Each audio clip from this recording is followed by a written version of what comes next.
Hello, everyone, and thank you for joining us today. My name is Rachel Branson, and I'm the Professional Development Manager here at NC Realtors. I'm excited that you're here today. We're going to spend some time learning about top valuation tools for both realtors and appraisers. Before we get started, I do want to cover just a few housekeeping items with all of you. First, if you have any questions during today's session, please feel free to drop those in the Q&A field at the bottom of the screen.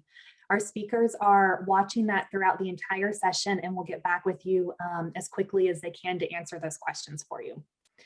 I also do want to let you all know that today's session is being recorded. We've received a lot of questions about that this morning from members who aren't able to join today. So you should be receiving an email no later than Monday with a link to the recording of today's session.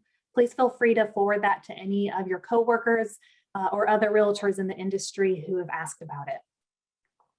So with that, I'd like to welcome David Massey, the chair of the NC Realtors appraisal section, who's going to help us kick off today's session.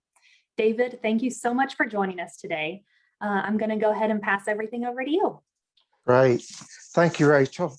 As chair of the Realtors appraisal section, this session is helping us fulfill a goal of ours. Really mine is to communicate better and have better relationship between realtors and appraisers. I think it's done through educational opportunity. And today I think we'll do just that.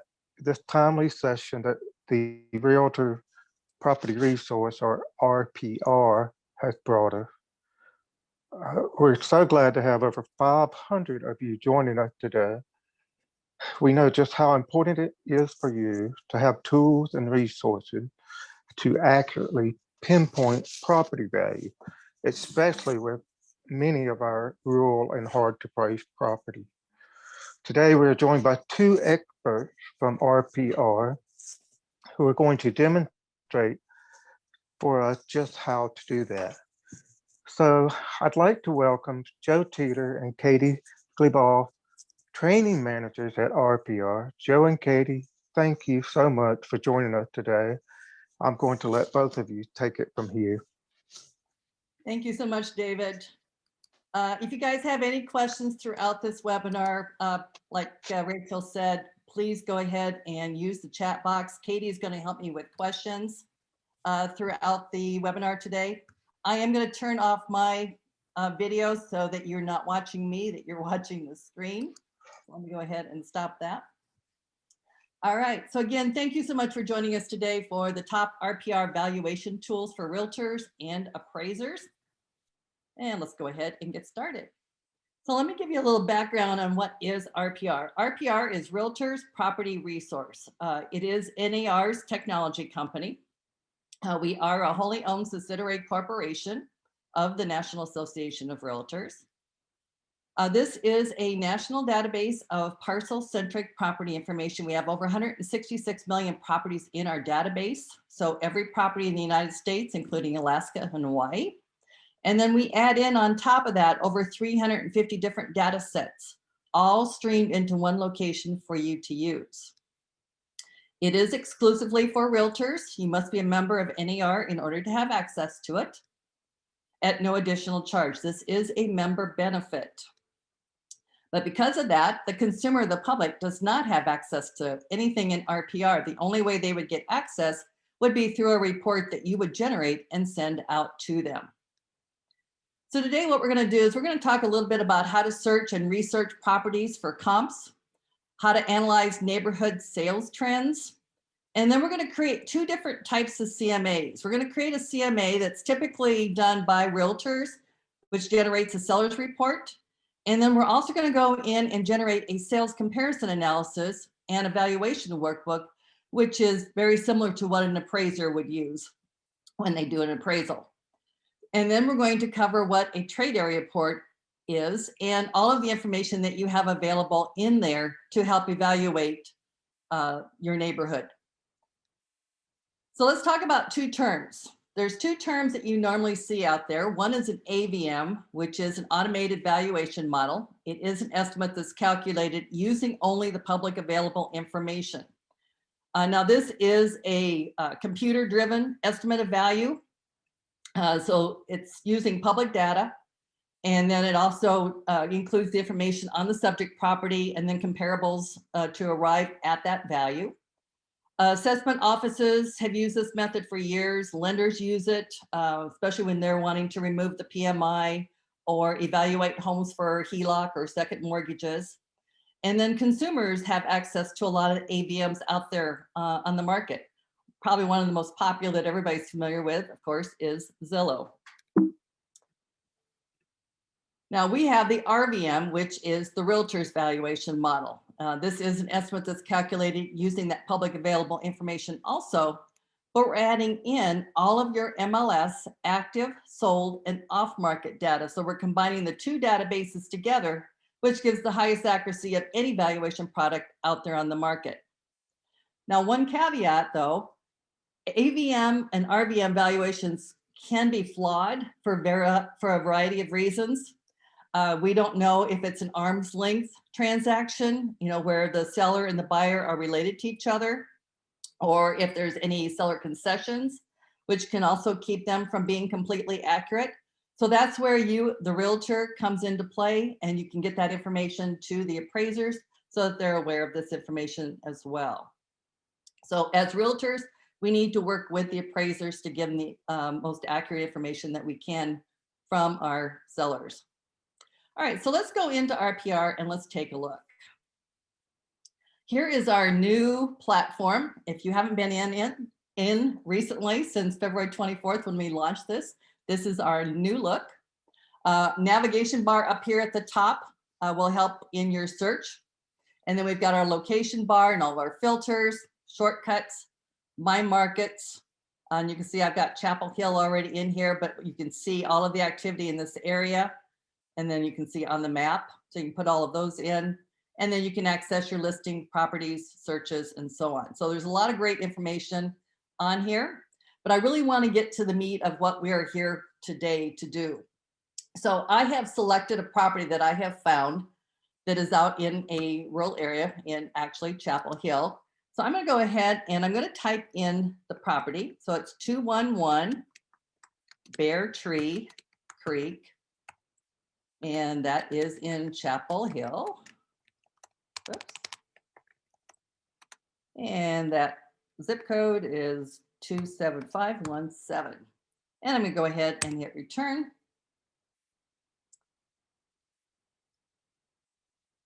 And it should be popping up here. There we go. All right, now I picked this property for several reasons because I want to show you everything that you have available to do in here. All right, so up here you can see the address. Right below that, you can see the street. So right now we're on the street, and you can click on that picture and you can go up and down the street to view everything that's around it, even across the street and so on. So take advantage of that. You've got the overhead view here where you can see the overhead view of the property. And you also have access to the historical photos that you can scroll through and look at the photos. You can see how many times it's been in the MLS, and then you can just scroll through and look at those photos. All right, let's go back to the street view here.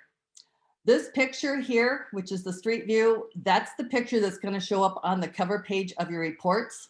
And when you're doing a report for a potential seller or for an appraiser, you really want a good picture. So what I would do is I would drive by and take a picture, and then I would use that as the cover photo. And I'm going to show you how you can do that here in just a second. Scrolling down below the photo, you're going to have the property summary. So you can see this is closed, it's coming from public records, and it was sold on 1/19/2001. So if I zoom in here, you can see 1/19/2001 coming from public records.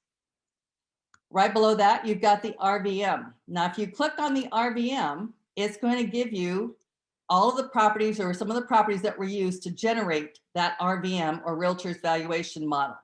So I can see what the current RVM is. I can see what the range is. So this number is right smack dab in the middle. It's the average there. between the two. So if a property is in really poor condition, it could be as low as 581. If it's in really good mint condition, updated improvements, it could even be as high as 682. And then there's a little definition here for you. You can print this off up here by clicking print. You can see where the property is located and the comps that were used. And then you can see a little detail about the subject property. And then you get little details about each of the properties that was used to generate that RVM. Now, some of these you may use when you want to do your CMA, and there may be some that you don't want to use, but at least you've got an idea of how that number was generated. I'm just going to come up here to the top and click the X to get out. So that is the RVM. Here you can refine the value and do a comp analysis. We'll click on those in just a little bit here. But you have all the basic facts coming from public records here: the square footage, the type, the price per square foot, the acreage, the owners, the last sold price, and then more about the RVM, the confidence score. And you can even click on this little link here that will go into an article and discuss RVM and pricing discussions. Down here, you've got the property facts. Now you've got some here that have no information there. So this information is going to be brought forward into your CMA.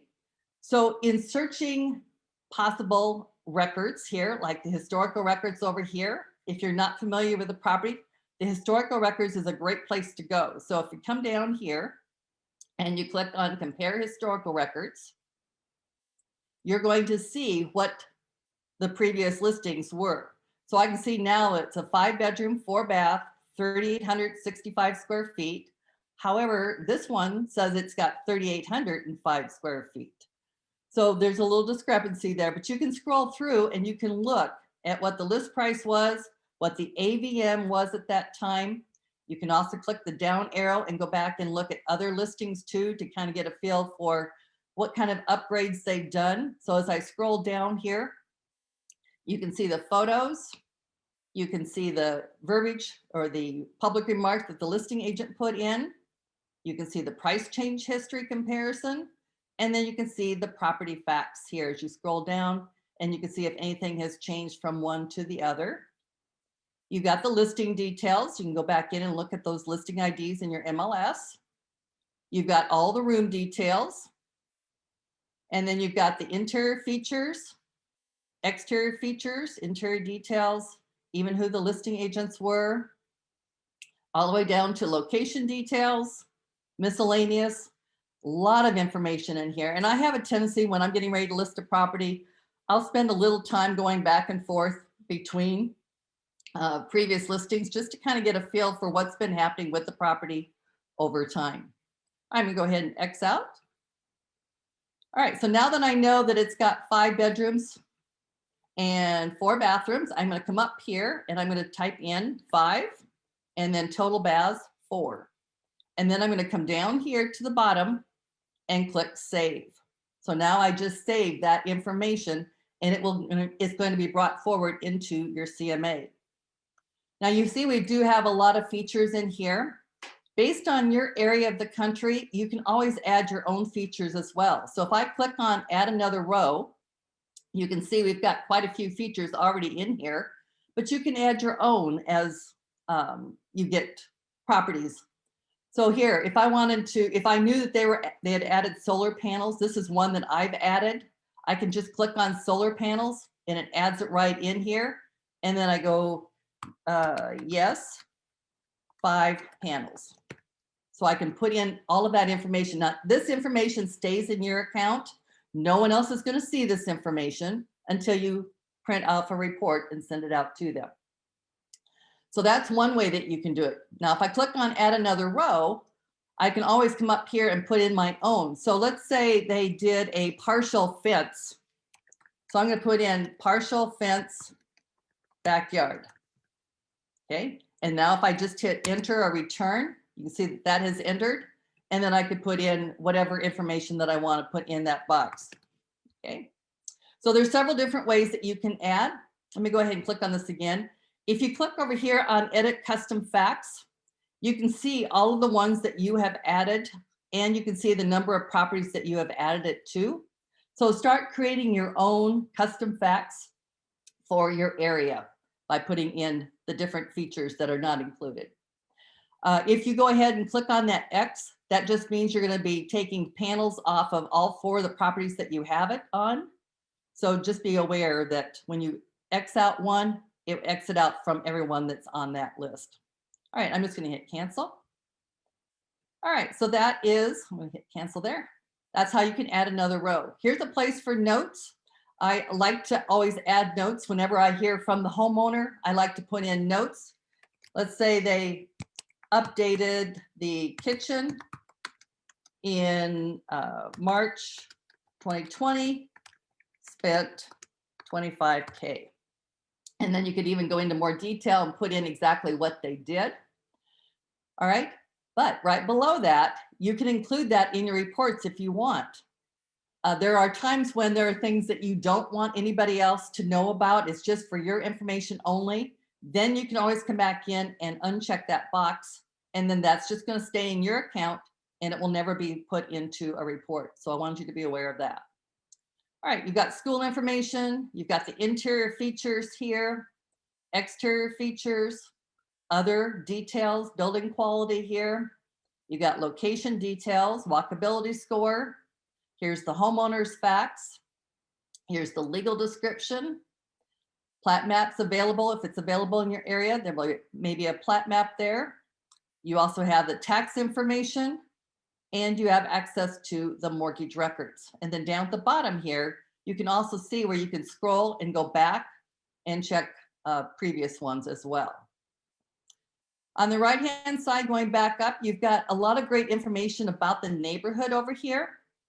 Always click on the about, and it's going to give you a definition, a source, and how often it's updated. I'm going to point out just a couple of these here. Here's the median listing sales price, and you can see for that zip code what it is for the Orange County and then for North Carolina. But you can also see the public sales price. So the listing is coming from the MLS data. Your public is coming from anything that's being sold outside of your MLS. So you can see this information here, okay? So you can see that some has been sold outside of your MLS. All right, so I just want to point out those two, but again, check those out. You can kind of see the change in estimated value here, the median for that zip code, the county, and the state. All right, again, you've got historical records here. If you want to just go back and look at the last one, you can click on that listing ID. It will open up another tab and go right into the listing data for that one, but you can see all the date and all the information there. Right above that is another place where you can put notes. So I always like to put notes everywhere so that I always have access to that information rather than writing it on a piece of paper and then losing it, which is what I've been done in the past. That's why I like this program so well. So again, you can see it gives you a date and timestamp as to what they did. I can always add more by clicking on that plus sign. Let's say they also did attic insulation in June of 2019 and spent $1,000 and then hit save. And again, it's going to give you that date and timestamp. You can always trash it, get rid of it, or you can go back in and edit if you'd like, but it's going to stay there until you delete it. All right, so then photos. So remember when I said this photo is the one that's going to show up on your cover page of the report? Not a great first impression. I always like to drive by and take a photo of my property, but since I'm in Arizona and you guys are in North Carolina, I had to cheat a little bit. All right, so I'm going to come down here and click on Add Photo. I'm going to go to my Bear Creek here and open. And now you can see that photo has been added. Right below the photo is Use for Report Cover, and I'm going to tap in that box, put the radio in there, and then click Save. And now the cover photo has been set. So this is the photo now that's going to show up on all my reports that I send out on this property rather than this one where it's kind of non-existent. Okay. All right. Then you also have access here to seller's proceeds where you can click on that and you can go in and generate a seller's proceeds based on what you've done in your CMA. So you can include that in the report if you'd like. You can see I just went ahead and added in some numbers here, and you can see the net cash to seller down here at the bottom.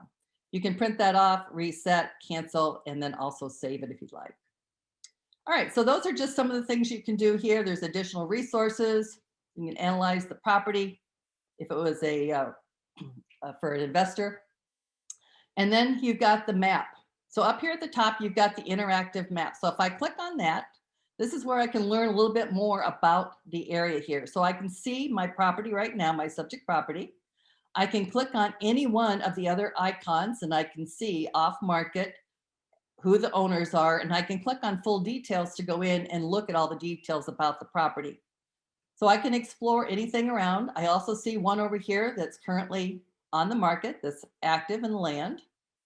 I can zoom out and see more of what's going on in the neighborhood. I can move the map around. So I can really get a good idea of what is going on in this neighborhood just by clicking on any one of those icons and viewing. Okay.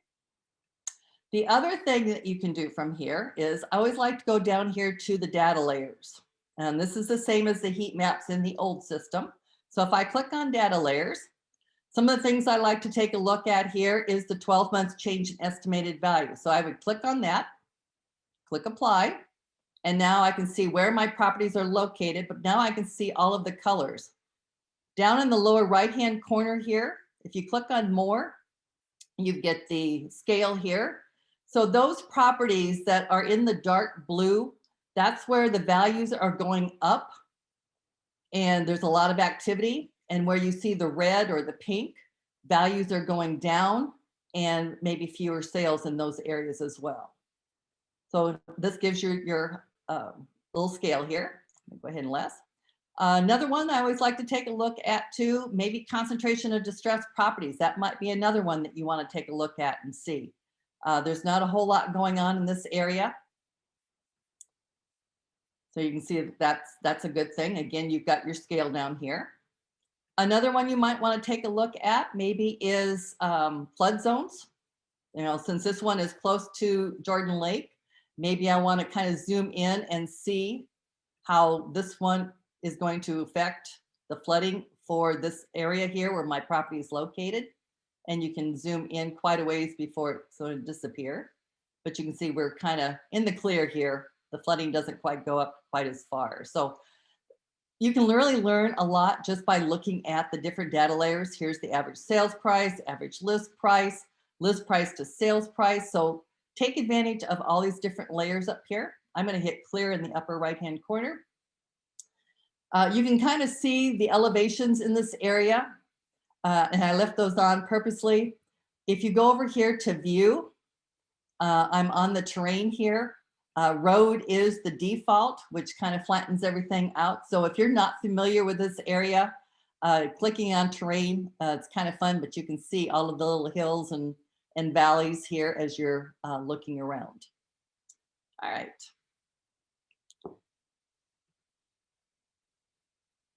Down here at the bottom also is the legend. Just want to point out too, you've got the legend. So if there's something on the map that you don't know what it means, here is your map legend that shows you all of the icons and what they stand for.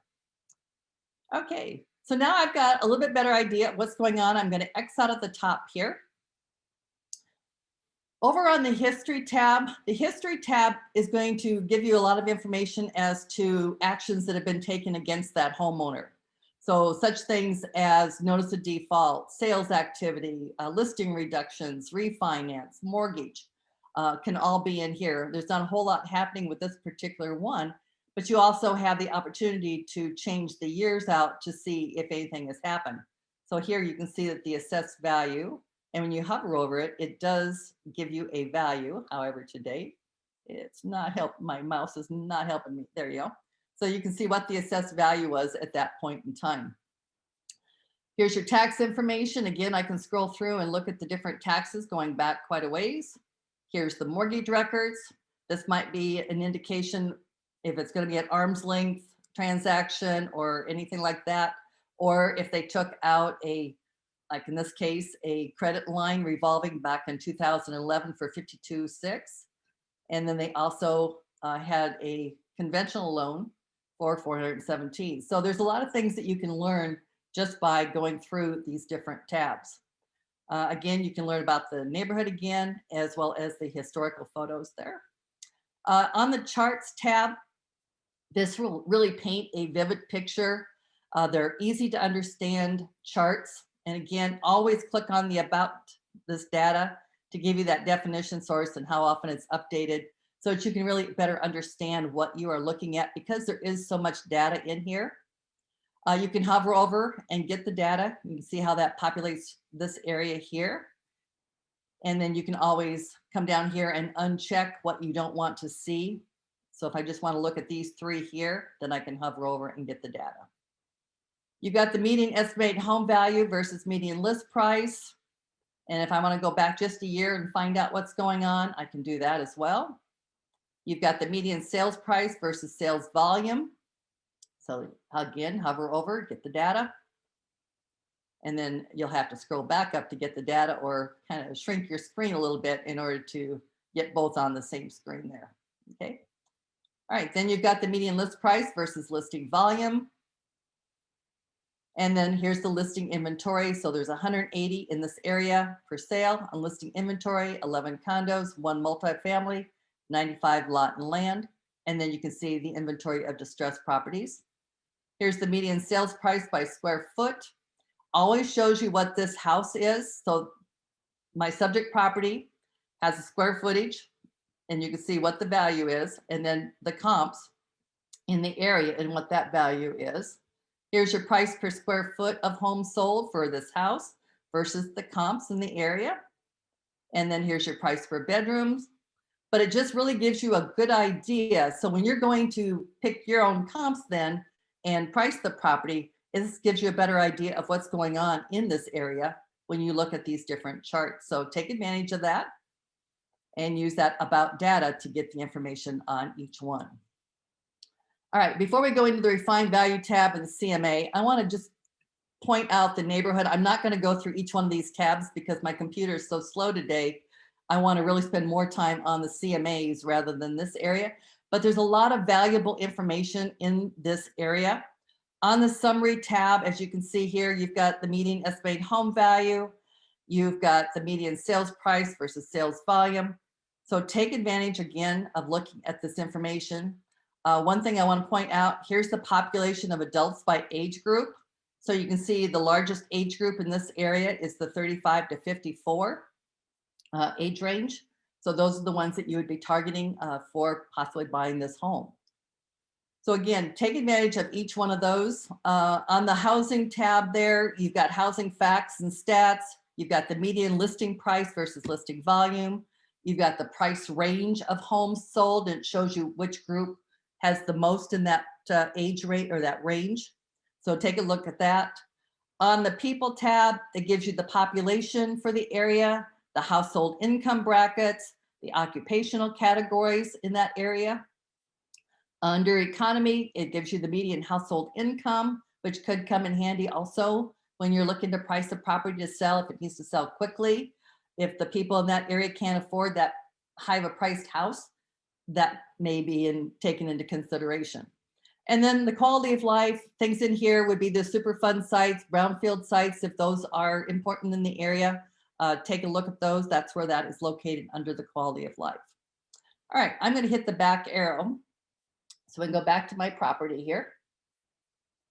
So don't forget about that neighborhood tab because there's a lot of great information in there. All right, so the refined value tab here, and you can access it just by clicking on up at the top here, the refined value tab, or you can click on the summary tab, and right underneath the photo, you can go to refined value. So there's two different ways to get here. So when you're looking at a property, you know, sometimes your public records is not accurate. I know they're not down here in Arizona. You can see where bedrooms has been brought over from my front page. I can also put in that there's four full, maybe three full baths, maybe one partial, you know, depending on my knowledge of the property, or I've gotten that information from the homeowner. But you can make any changes in here and then just hit apply. And you can see we're starting off with 632. My changes did not make a bit of difference to the estimate or that RVM of 632. If you change something else, let's say we go up in square footage here, they added 100 square foot and I click apply, it may change and it may not. So again, it just depends on the area here. Okay. All right, so that is based on public record information. And then if I scroll down, you can refine that value of the 632 by the home improvement. So in talking with the homeowner, realtors, you need to find out everything that they've done to the property and their approximate cost and when do they do it. And when you send out the report to them and you also give a copy of this to the appraisers, then they'll know more of what they have done to the property, which will help with the appraisal process when the appraisers go in to appraise the property. All right, so you've got the homeowner category here. Let's say they did that attic insulation. I'm just going to click on that. It is going to give you a definition of what that entails. You're going to go ahead and put in when they completed it. So let's say they did this in June of 2019, and they spent about $1,000 doing it. When I click add, this information is all coming from Hanley Wood, who now I think is Zonda.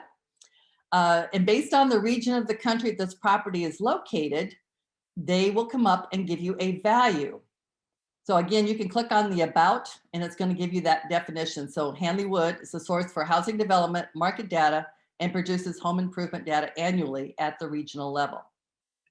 So because they spent $1,000 in June of 2019, it has added even more value to their property. All right, let's say they also did that kitchen update. So as I scroll down here, here's a major kitchen remodel mid-range. Here's a major kitchen remodel upscale. And there's also a minor kitchen remodel. So there's 3 different things. Find the one that comes closest to what they're doing. So let's say they did a major kitchen remodel, gives you that definition. You're going to put in when they did it. So they did this one in March of 2020, and they spent $25,000 doing it. So now when I click add, based on the region of the country, it just added $15,200 to the value of the property. So now you see we're up to $648. If there is something that they have done that is not on this nice long list, all the way down at the bottom here, you're going to see other. And if you click on other, you have the opportunity to type in the home improvement that they did. So remember we put in that they added a partial fence in backyard. And then you could actually add more information for the dog run or whatever the case may be. And then put in the amount. So let's say they did this in May because they just got a puppy. And they did this, we'll say last year. And they spent $500 doing it. Now, Hanley Wood doesn't know what other means in this case. So based on the amount that you put in and the year, when I click add, it's now being depreciated out over a 20-year time period. If they had done it in 2021, they've got to have gotten the full value of the 500 based on, again, the year and then the amount, okay? So those are some ways that you can add value based on the home improvements that they have done. You can see I've got a total value of over 16,000, and you can see what that refined estimate now is showing up here at the top.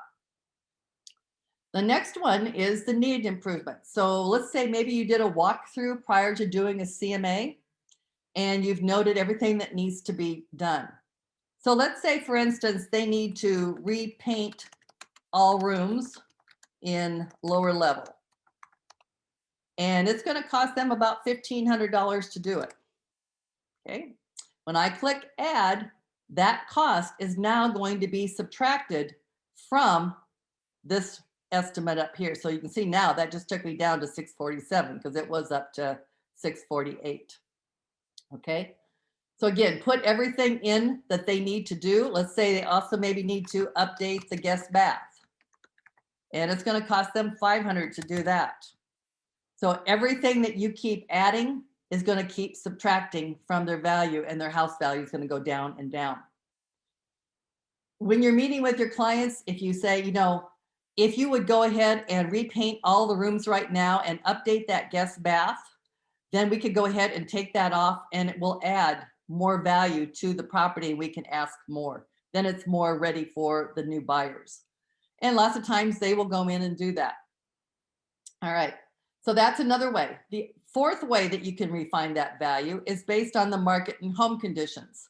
So again, this is all coming from you, the knowledge of the market and what is going on in the area and the comps that are in the area. So local market conditions, are they slow, average, hot, or somewhere in between? So let's say they're pretty hot right now. So I'm going to move that slider up and you can see how much value I've added to that property. If I don't think it's quite that high, I can always move it down a little bit here. Let me move that up, move that down, and you can see how that changes that value. And again, you can keep an eye on the value up here at the top as well. All right, so based on your knowledge, just go ahead. Let's say the exterior isn't quite as nice, maybe as some of the comps that you're going to be using. Maybe the interior is a little bit better. Lot size is about the same. Maybe they've got a better view than some of their neighbors do. Maybe there's a little more privacy. So again, you can see how much value you've added to that property based on your knowledge of the area. And you can see where that ends up to be up here. All right, so those are the 4 different ways that you can refine this value based on your knowledge and using these tools in here. The next step is over here is to create that CMA. Let's just go back to the summary page briefly here. And maybe I shouldn't have done that with everything being so slow. So down here, you can see what my RVM is. You can now see what my refined value is. The next step is to create that CMA. So either at the top, create CMA, or click create CMA. It'll take you to the same place. So you've got your property summary here. You've got 2 different ways to do a CMA. Most realtors will do the comparative analysis based on the comps that you've selected. However, on the sales comparison analysis, which we're also going to go into and do, is more like what an appraiser would use. And we're going to go into that in detail as well. So let's just kind of talk about the first one, which is the comparative analysis. There is a little video here that gives you the difference between these two. If you'd like to watch that, you can. There's 4 steps to creating a CMA. The first one is to confirm the facts. So I'm going to click on confirm facts. And now you can see every changes that you have made in here are right here. If something's not right, you can always go ahead and make that correction here. You got your living area. So anything you've changed is highlighted in blue. No pool, if you put that in. And then anything else that you wanted to add. If you forgot to add something, you can always add another row down here, just like we did on the summary page. Come down here and click confirm facts and close when that's done. The next step is to find the comps. It automatically defaults to what the public records has for property type. In this case, it is a single family. Here is the property status. So you can see that the active for sale, the pending, and closed are the 3 defaults. But let's say I don't want pending. I want active for sale. I want closed, and I want to see if there's any expireds in the area. Those are just people that are wishful thinking that wanted to maybe try to get more from the money because the market is so hot. So I want to see if any of those have expired. So those are the 3 I'm going to be looking for. You've got the off-market date. It goes back 6 months, but you can change the date. You can also add a current date if you'd like. If you want to go back a ways, you can do that as well. You have the size. So I could go ahead and say, let's go from 4 to 5 bedrooms, or I can leave it blank, either way. Your living square footage is about 10% on either side of your subject property. You can always narrow that down if you'd like. So if I wanted to go up to 2,900, this one down to 4,800, you can narrow that down just by overwriting it. You can also do it by lot size. So if you have an acreage, you can see this one automatically defaulted to an acreage, and I can change that size, taking it up to a full acre if I need to or beyond. So you can put in your acreage or by square foot. You've got your price range if you want to put that in. You can see right now it's not checked, so that's not part of the criteria. And then you can also change the total money or lot price or living square footage or lot size by acre. You've got year built. You can also add in keywords. So if your property has a pool and you want to find other properties that have a pool, for instance, you could do that, or solar panels, or whatever you're looking for. You can add up to 6 of those. Before I click search, let's just look at the map here. You can see where my property is located. And then you can draw a shape, whether it be box, radius, or polygon. You can use a custom area if you have one already generated for that area. And you can also use a geography where it's a zip code, a neighborhood, or a school district. Also, what is showing on your map is where your comps are coming from. So if you need a little bit bigger area, all you have to do is zoom out, and then you can move. Since we've got a lake here, we know we're not going to get any information out of the lake. So you can move your map around to make sure you've got the most area here for your residential properties. And again, use that zoom in or zoom out to get the maximum number. You also have up here aerial overhead that you can also look at too. I'm going to go ahead and click search. And based on my criteria, it's going to show me the properties that meet my criteria. You can select right from the map here. So if there's a property here that I know is a good one, I can see it's got 4 bedrooms, 5 baths, 4,500 square feet. It's very similar to mine. I want to use that as a comp. So I'm going to go ahead and check this box here. So if I zoom in here, just check that box. And now that can be used as a comp. You can also click on the more details. It will open up another tab. You can go in and look at all the details about the property.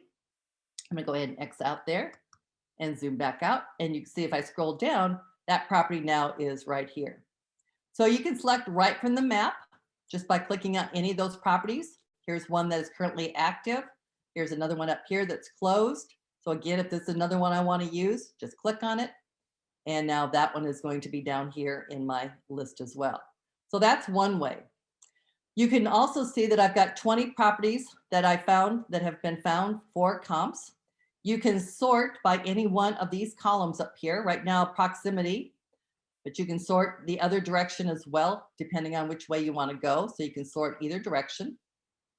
You can do it by price per square foot. You could do it by square footage or any of those.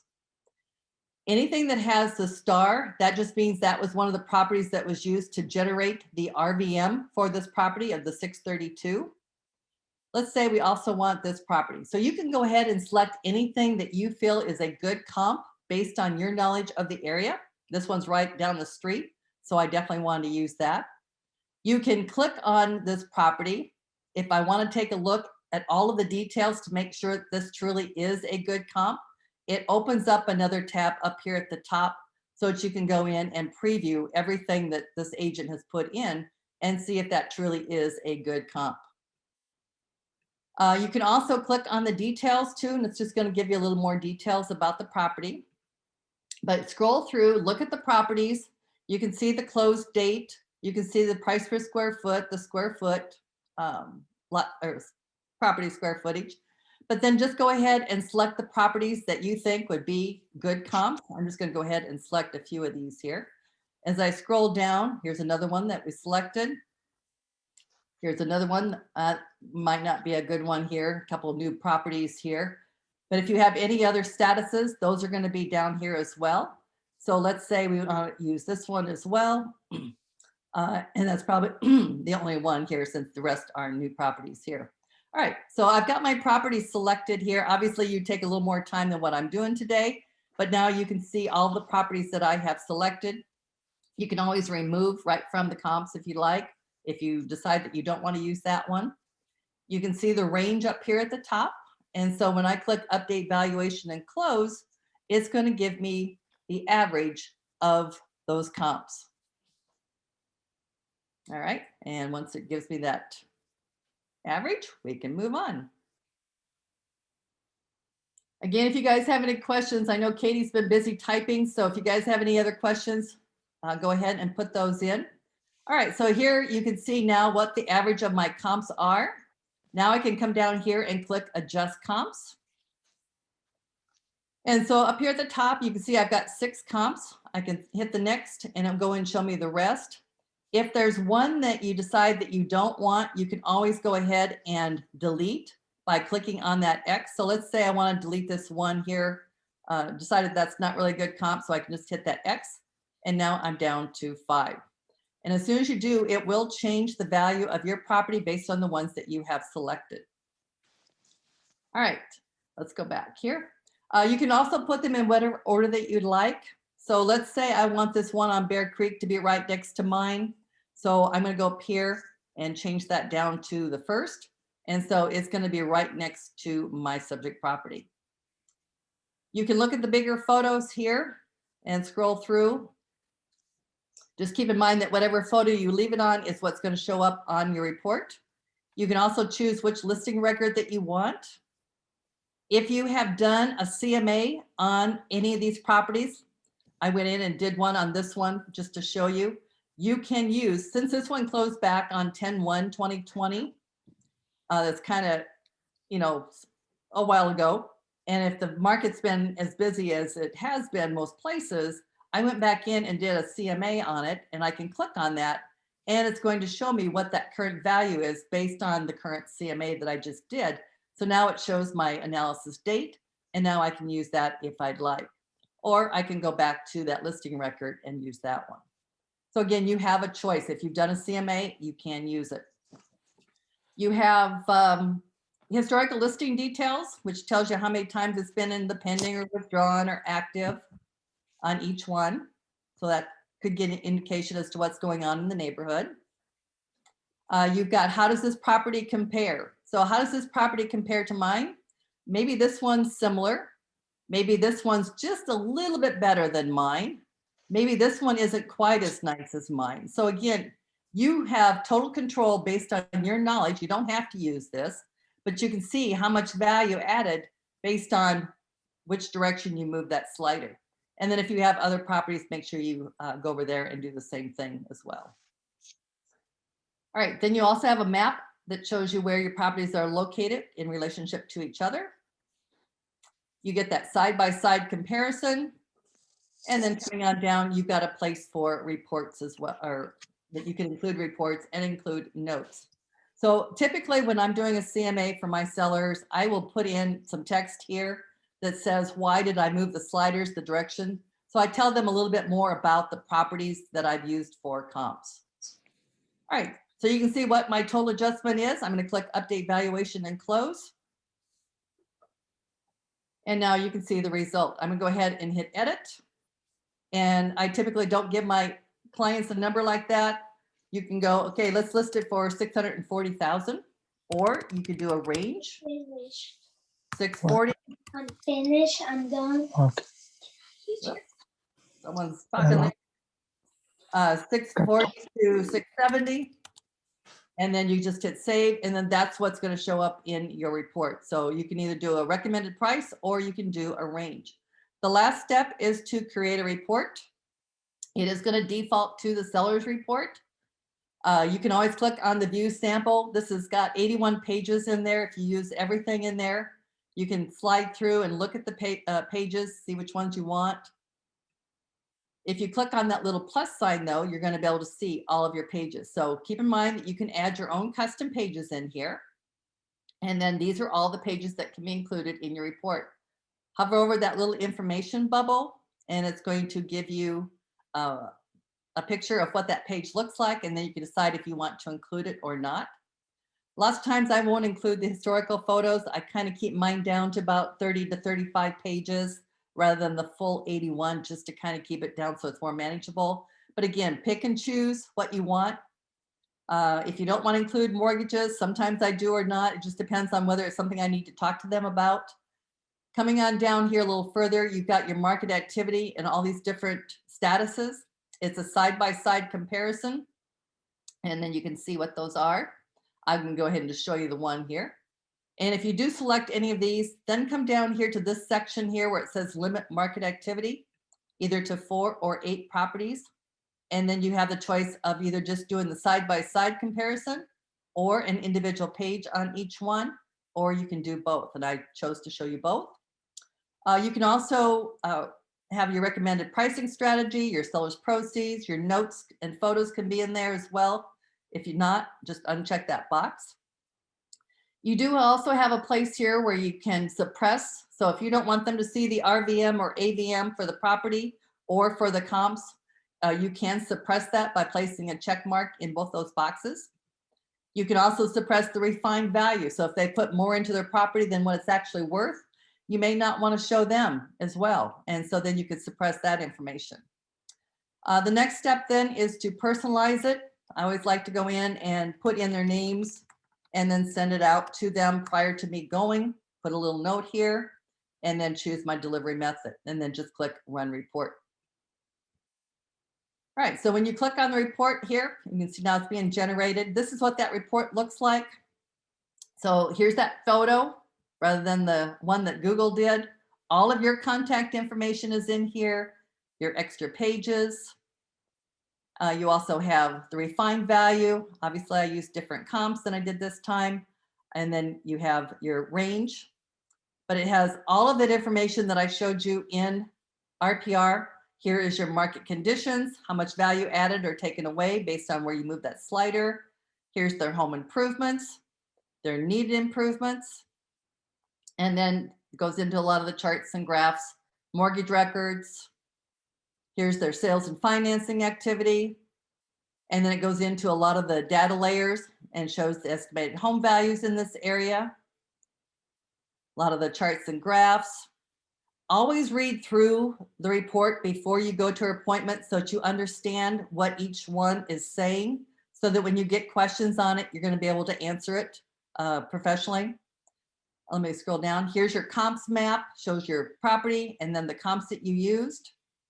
And then here's the side-by-side comps that we selected. And then they get the individual page on each one of those properties.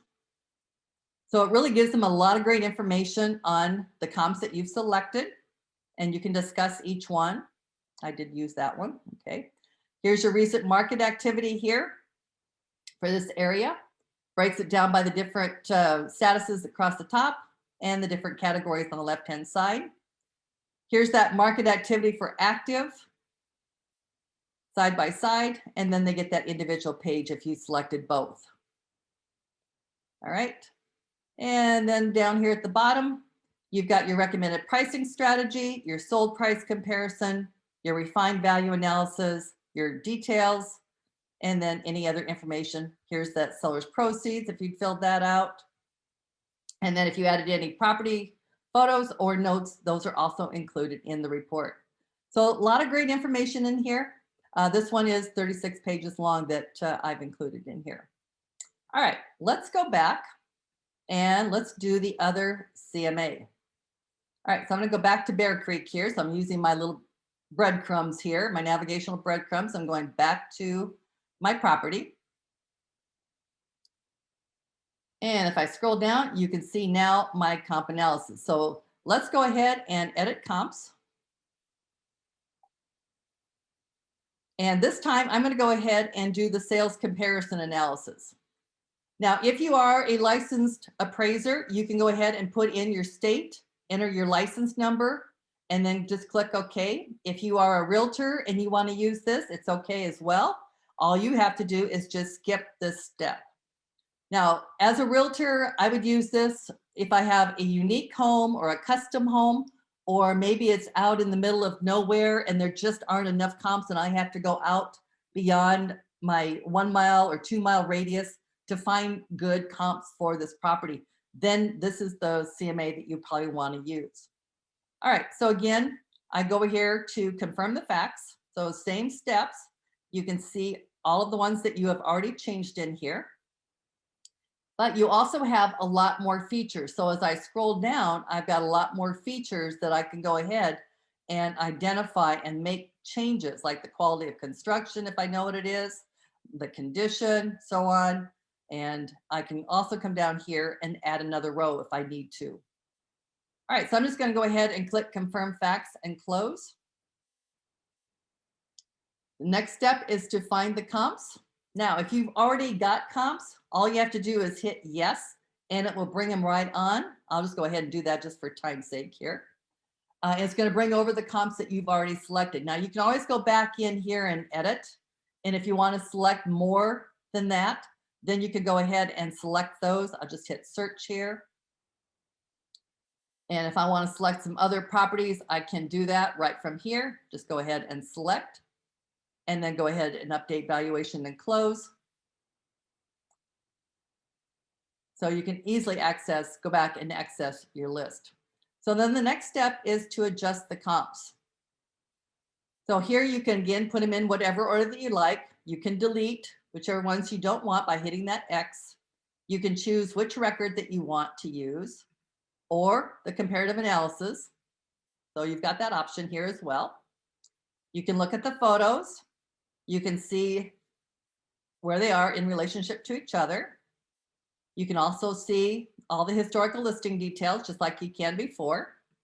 But now this is where it changes. So here's the sale and finance concession. So if they paid points or did any kind of monetary concessions, this is where you can put in those facts. So as a realtor, if you know this information, I would definitely do this. If I'm going to be giving this report to the appraiser, once we get it under contract, and I've done this many times where I've given my sales comparison analysis to the appraiser, because then they'll know more of what happened or transpired during that transaction, as well as all of the upgrades and improvements that they've done.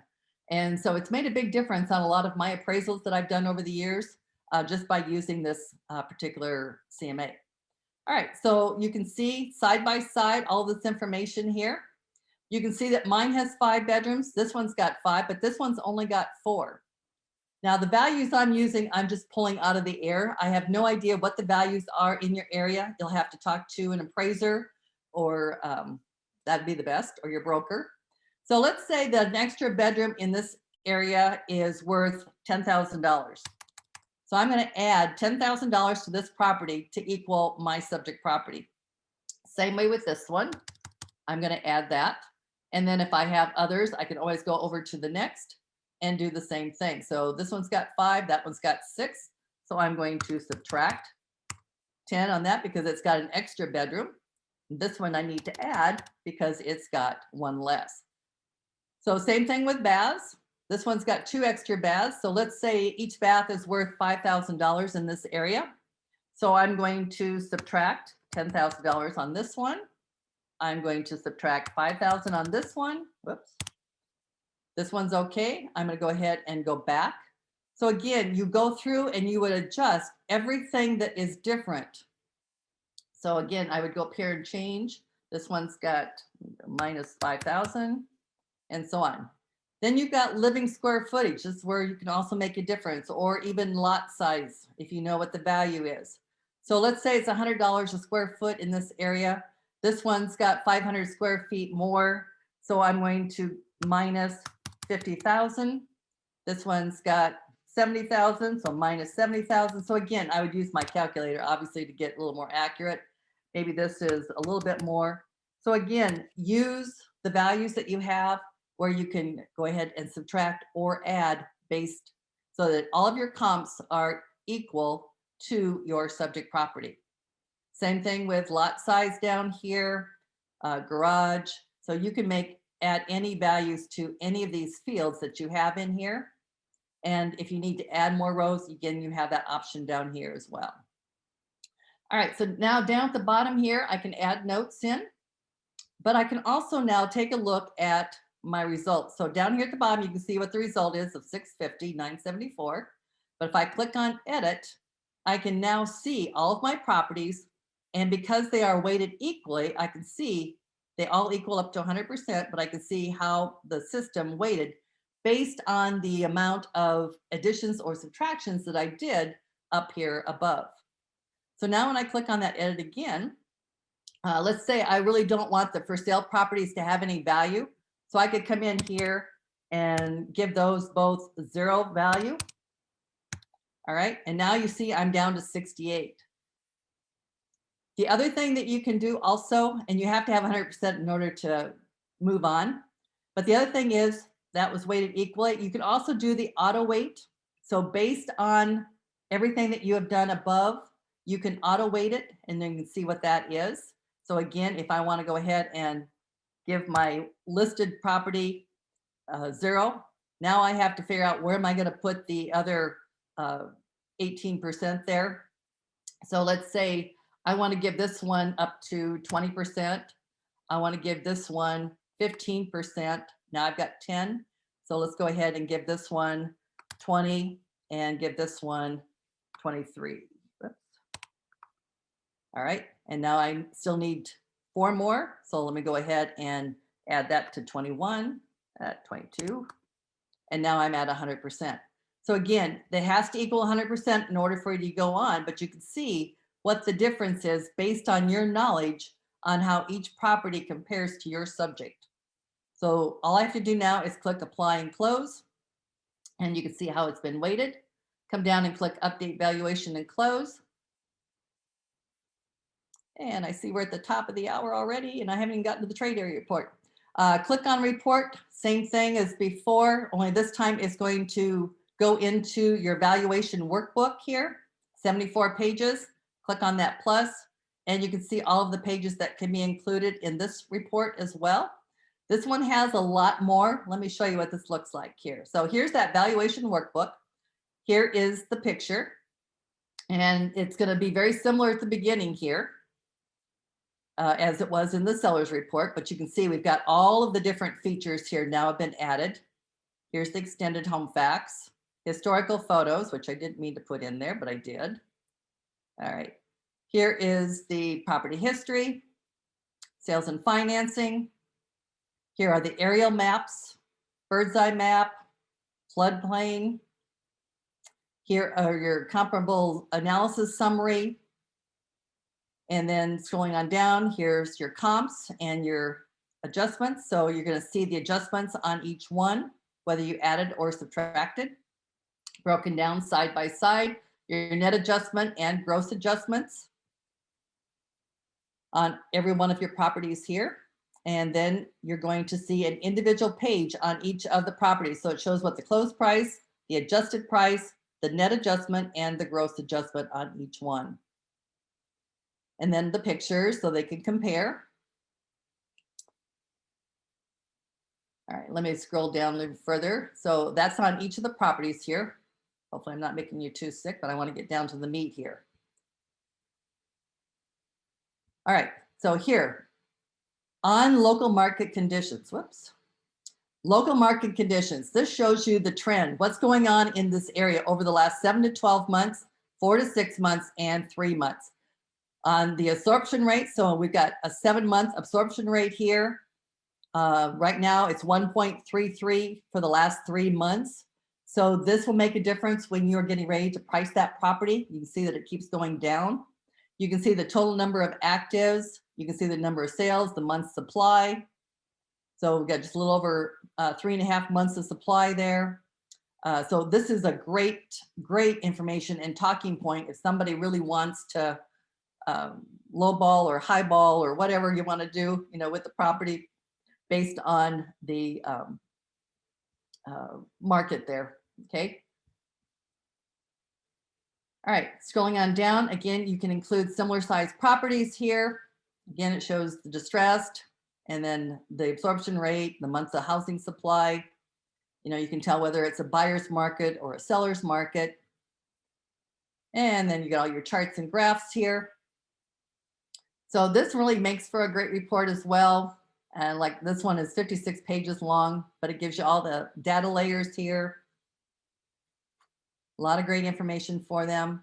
Then it goes into all the active listings, pending sales. So again, this is something that can really be beneficial for you. And as realtors, this is a great one to send out to, the appraisers. The appraisers are already familiar with this. And like I said, I've got a lot of appraisals through just by giving them my rendition of this report for them. All right, so those are the 2 different types. Now, the other thing I want to point out briefly before I leave here is I want to show you the trade area report. So I'm going to come up here to reports, and I'm going to come down here to the trade area report. I want to know more about this area. So I'm going to come up here to the top. I already have Chapel Hill in there. So that's already in there for me, thank goodness. And then I can go ahead and click on the plus sign and I can see all of the elements that can be included in this report. So this is what that report looks like. So for the area that my listing is in or possible listing, I can see the outline. But what I can see here is what the median household income is, what the median age, what the total population, and the #1 dominant segment. So I can see the lifestyle group, the urbanization group, the residence type, the household type, the average household size, the median age. So this can help when I'm getting ready to price a property to come in and look at the trade area report to see if they can afford that high of a price, or am I going to have to lower it based on the people that live in this particular area. So you can see all of these tapestry segments. They're over here on the left-hand side. This is just so much data coming from Esri. Really take your time and go through these. It will really help you understand the area and the people that live in that area and how you can market to them and then how you can price those properties. So take some time and go through this. You can see the education level, the preferred activities, their financial, their media, their vehicle that they like to drive. But then they go into a lot more detail too. It talks about who they are. They take advantage of their proximity to large metropolitan centers to support the arts, but they prefer a more expansive home style in a less crowded neighborhood. So it really gives you a good insight into how these people live in these particular areas, especially if you're out in the rural areas. So I did want to point that out to you guys, that this is a wealth of information and a lot of great demographic information in here on each of those groups that can really help you in pricing a home and getting homes sold. All right, so those are what I have to cover. Let me just kind of briefly talk a little bit about what's next here. Really want you to focus on what your business needs are currently. If you are a realtor, try a CMA and the seller's report. If you are an appraiser, go ahead and do that sales comparison analysis and generate the valuation workbook. The more you get familiar with those, the easier they're going to be and the quicker you can do them. And then also go into the commercial and do that trade area report for several areas to get familiar with what's going on in there. I didn't spend a whole lot of time in there, but it's just a wealth of information. So take advantage of that. Again, you can log into any RPR at rpr.com or directly through your MLS. On the desktop version up at the top, you've got Learn and Help. Those will help you navigate through a CMA very easy. I'll go back into that and show you that in a minute. Go into our blog, blog.nerrpr.com for all of our resources, training materials, and so on are right there. And then contact our member support if you have any issues or any problems at all. You can call them or you can email them. If you do go into our blog, blog.nerrpr.com, go ahead and you can access learning up here. Use the filters over here on the left-hand side. If you want to do a CMA, you'll see everything that comes up on the right that you can click on and watch now. You can access our knowledge base to get more information from all of our articles that we've written on different aspects. If you want to know more about RVMs, AVMs, and so on, that's a great place to learn about that, as well as articles. A lot of great information in there as well. On the desktop, up at the top, you've got all of these tools up here in your navigational bar. Just click on that help and you can access the blog right from here, or you can do a live chat or email or search our database. All right. Katie has done a great job of answering all of your questions. Rachel, David, any other questions from you guys or?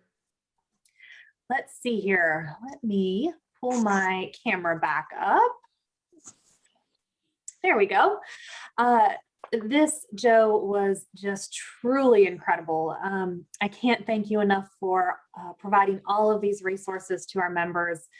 The new website's phenomenal, and I know that all of your tips in this tutorial today is really going to make a significant difference in learning how to value, especially those harder to price properties. So thank you. And Katie, both. Katie, you answered dozens and dozens of questions for our members today.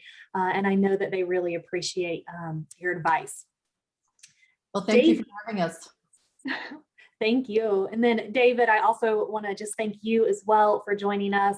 It was incredible to be able to have the appraisal section represented here today.